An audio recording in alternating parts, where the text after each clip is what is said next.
36% selon le ministère, un peu plus de 60% selon le syndicat principal. Il demande à minima à ce que cette réforme soit repoussée à la rentrée 2014, soit un an plus tard que ce qui est prévu actuellement. Nous allons discuter avec nos invités dans quelques instants et avec vous si vous le souhaitez par internet, #lesoirbfm. CPE, c'est la Fédération des parents d'élèves. Bonsoir Frédéric Sève, secrétaire général du syndicat SGEN CFDT. Et c'est parti pour les acronymes. Bonsoir Pierre Favre, vous êtes président du SNE FGAF. Bonsoir Jérôme Lambert, secrétaire départemental du SNUPP-FSU à Paris. Pierre Favre, est-ce que la mobilisation des enseignants concerne les enseignants ou les élèves principalement? La mobilisation est d'abord celle des enseignants du premier degré, les instits. Ils sont dans la rue, c'est historique. Les chiffres que vous avez annoncés, je crois, seront corrigés à la hausse.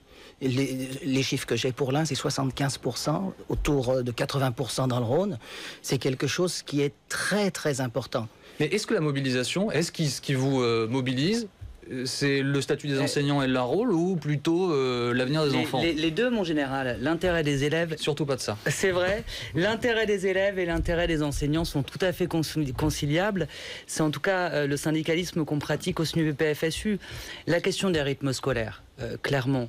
La réforme qui nous est proposée par M. Payon, elle est rejetée alors à Paris massivement par l'ensemble de la communauté éducative, c'est-à-dire y compris les parents d'élèves, les agents des collectivités territoriales, les enseignants, parce que elle ne correspond pas aux besoins des élèves. On nous fait croire que la durée de classe des élèves va diminuer. Oui, une demi-heure par jour au mieux.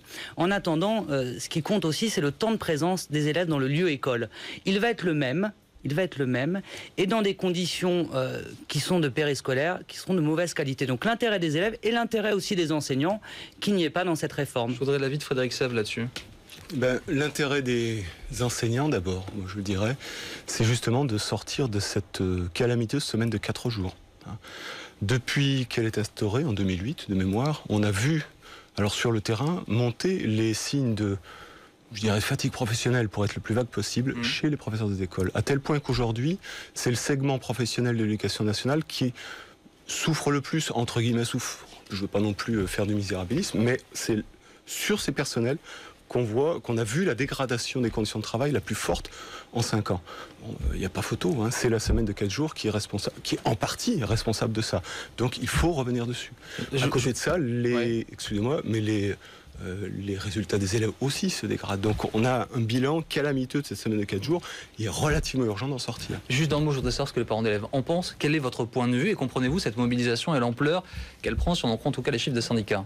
Oui, nous souhaitons effectivement que cette réforme se mette en place. Donc nous sommes favorables, je rejoins tout à fait les propos qui viennent d'être tenus, nous sommes favorables à une remise en cause de la semaine des 4 jours et à une mise en place d'une semaine sur 5 jours dès la rentrée 2013. Alors moi, je suis un petit peu surpris par les réactions de certains. Je vous regarde pour le SNUPP parce que ça n'est pas une mobilisation contre la réforme. Moi, je n'analyse absolument pas ça comme ça. C'est une mobilisation des enseignants parce qu'ils sont inquiets d'un changement qui les concerne. Et pour l'instant, moi, je vais vous dire, aujourd'hui, je suis sur le terrain des parents d'élèves, mais je connais bien les enseignants et je les pratique. Aujourd'hui, qui a été concerté sur le terrain, j'entends, pour concevoir le projet, c'est-à-dire le projet dans l'école, le projet dans la commune? Aujourd'hui, personne. Les enseignants n'ont pas été concertés. Les parents d'élèves non plus. Les personnels des communes, notamment les animateurs ou ceux qui vont organiser ces activités périscolaires, les associations périphériques n'ont pas été concertés. Alors moi, je vous dis, comment voulez-vous qu'aujourd'hui les gens ne soient pas inquiets? C'est un changement. Quand il y a un changement, il y a toujours inquiétude. Il y a et d'ailleurs, excusez-moi, je fais une incise. C'était le cas déjà en 2008. Quand on est revenu à la semaine de 4 jours, les enseignants n'étaient déjà pas contents. Juste, mais je voudrais dire quelque chose. Les enseignants aujourd'hui, s'ils ont été en 90% en grève le 22 janvier, si aujourd'hui ils étaient encore 81% à Paris, 60% nationalement, c'est pas qu'ils sont inquiets. Arrêtons. Les enseignants, effectivement, ils ne veulent plus de la semaine de 4 jours. C'est pour ça qu'ils rentrent en action. Mais en même temps, non, nous ne sommes pas d'accord, monsieur. Parce que juste, je vais finir. Je vous ai pas coupé. C'est que pour nous, il n'y a pas un dogme de la semaine de 4 jours et demi. C'est-à-dire que moi, j'entends, monsieur, faire une corrélation entre la semaine des 4 jours et les résultats des élèves. Est-ce qu'il n'y a pas d'autres questions à traiter? Les contenus, les effectifs dans les classes, les RASED, la formation des enseignants? Je crois qu'il faut arrêter avec les raccourcis. un peu facile entre semaine de 4 jours égale échec scolaire. Je crois qu'avant la réforme d'Arcos, les élèves des classes sociales les plus défavorisées échouaient tout autant qu'aujourd'hui. Donc il n'y a pas de recette miracle. C'est tout à fait logique de le dire, mais justement, bon, la formation d'enseignants s'est remis, je dirais, sinon sur de bons rails, en tout cas s'est remis en route. Effectivement, c'est très important. Hein, je veux dire. Et là encore, il y a des études relativement précises, relativement scientifiques qui établissent une corrélation entre les difficultés professionnelles et le manque de formation. Bon, on a les SP qui vont être créés, donc ça se remet en route. Du côté des programmes, on a obtenu, ça a été annoncé tout récemment par le ministère, eh bien, un allègement des programmes qui est, il est vrai, était trop, je dirais, secondarisé en quelque sorte, hein, des programmes inadaptés, trop lourds, mal pensés pour l'enseignement primaire. Bon, on a obtenu ça, on a obtenu les SP. Ben, il reste quand même la question des rythmes. On peut pas dire tout le reste doit passer avant. Le reste est en route. Maintenant, il faut mettre la question des rythmes. Oui, je tiens absolument à intervenir parce qu'on a des collègues, professeurs d'école, instituts, qui nous regardent en ce moment. Et je suis désolé, M. Dumarry, mais c'est pas vous quand même qui allez parler au nom des enseignants. On est ici syndicalistes de terrain au SNEF-JAF et nous avons posé carrément la question. En mai 2012, nous avons lancé une pétition sur notre site pour demander aux enseignants s'ils étaient favorables au retour de la semaine à 4 jours et demi. Nous avons recueilli 23 000 signatures. J'étais avec M. Sèvres encore dernièrement à l'Assemblée nationale, on a remis cette pétition. Lisez les banderoles, allez sur le terrain, écoutez les enseignants. Les enseignants refusent en bloc de passer à 4 jours et demi. En revanche, effectivement, je suis d'accord avec les collègues, il n'y a pas forcément une volonté de... J'étais dans une assemblée générale en manifestation aujourd'hui, on a fait 2. Ce que vous dites n'est pas vrai, les collègues veulent que tout soit mis sur la table. Oui. Nous ne voulons pas du statu quo d'Arcos et nous ne voulons pas du bricolage Payon. Donc il y a une vraie question qui est celle de passer au mercredi, au samedi ou pas. Combien de temps, combien d'heures de classe? Est-ce qu'on revient à 26 heures de classe pour tout le monde? Est-ce que nous, on veut tout mettre sur la table? Est-ce qu'il faut raccourcir les vacances scolaires? Je dis pas qu'on sera d'accord, mais que tout soit mis sur la table. Et pour vous répondre, eh bien, les contenus sont en route. Il faut pas mettre la charrue avant les bœufs. Il faut savoir quel est l'objectif de l'école, qu'est-ce qu'on va en faire, et justement, on va déjà essayer d'y voir. Excusez-moi, je vous coupe un instant. On va déjà essayer d'y voir un peu plus clair là, parce que c'est pas franchement évident non plus. Il y a différentes inclinaisons au sein de l'enseignement et c'est normal et comme ailleurs, mais a priori se mettre d'accord déjà entre vous, ça semble compliqué. Monsieur Dubarry, vous répondez. Oui, je voulais dire que je ne parlais pas au nom des enseignants, mais moi je lis les communiqués, notamment du SNIPP, et je lis avec beaucoup d'intérêt qu'ils sont d'accord pour revenir à la semaine sur 5 jours. C'est dans ce sens-là. Maintenant, là où j'entends effectivement les enseignants, c'est qu'effectivement, il n'y a pas que les rythmes scolaires, il y a d'autres préoccupations. Et c'est vrai que, par exemple, si on reprend la vraie refondation que tout le monde attend, c'est vrai que certains s'interrogent, par exemple, sur les enseignants spécialisés.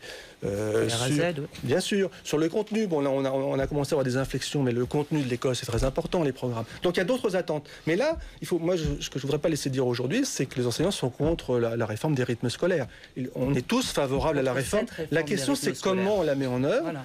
et notamment sur le terrain. Parce que c'est pas au niveau du ministère. Je vais vous couper un instant, parce que je pense que les gens qui nous regardent, à un moment donné, sont un peu perdus. Oui. On va essayer d'y voir un peu plus clair. Vous nous dites donc tous en substance, on est tous d'accord sur l'objet, mais pas sur le moyen d'y arriver. Alors, ce qu'on vous dit, enfin, moi, je n'aurais pas fait quoi. Êtes-vous, oui ou non, pour un retour à la semaine de 4 jours et demi? Je vais vous dire, la semaine de 4 jours et demi, ça ne veut rien dire. Excusez-moi, monsieur Lambert va répondre en son nom propre et ensuite on va faire le tour. Parce que là, c'est un peu compliqué, je ne suis pas d'accord avec monsieur. On semble être d'accord avec monsieur, je crois qu'on va être d'accord pour réclamer le report. Donc je suis content que la FCPE avance.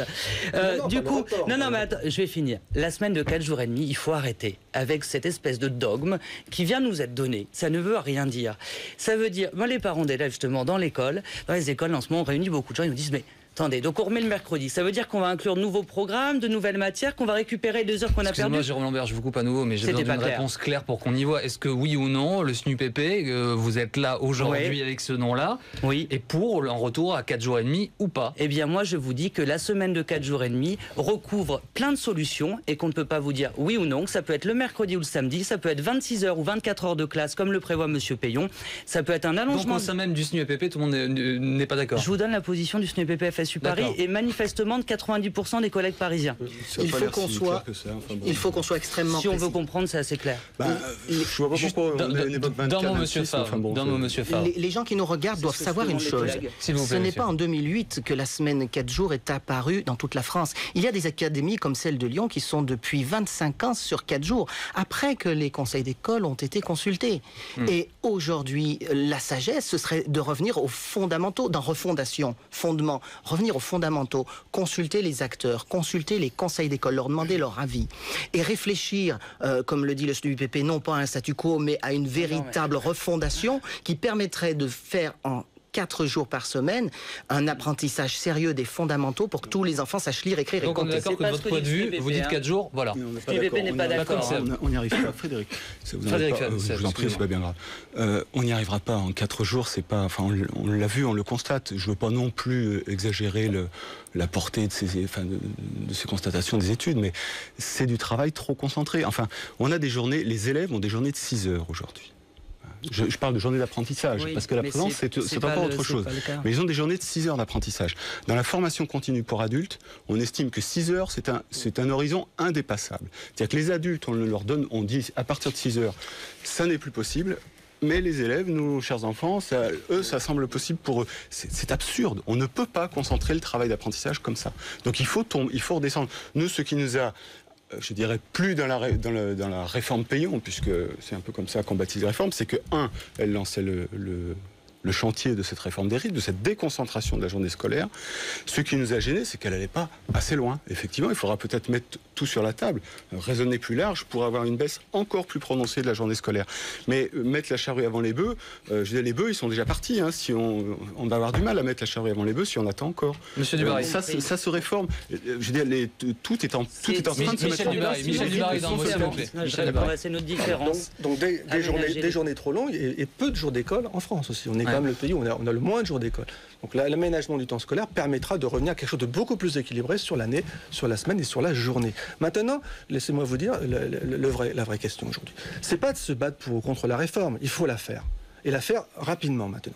En revanche, c'est comment la fait-on sur le terrain. Parce qu'une réforme, ça ne se décide pas du ministère. Enfin, on peut décider le principe de la réforme. Mais après, effectivement, la succès de la réforme, elle se fera sur le terrain. Et c'est ce qui manque aujourd'hui, c'est ce qu'il faut démarrer dès demain matin, c'est-à-dire une concertation avec les enseignants, et ce qui a été dit est tout à fait légitime.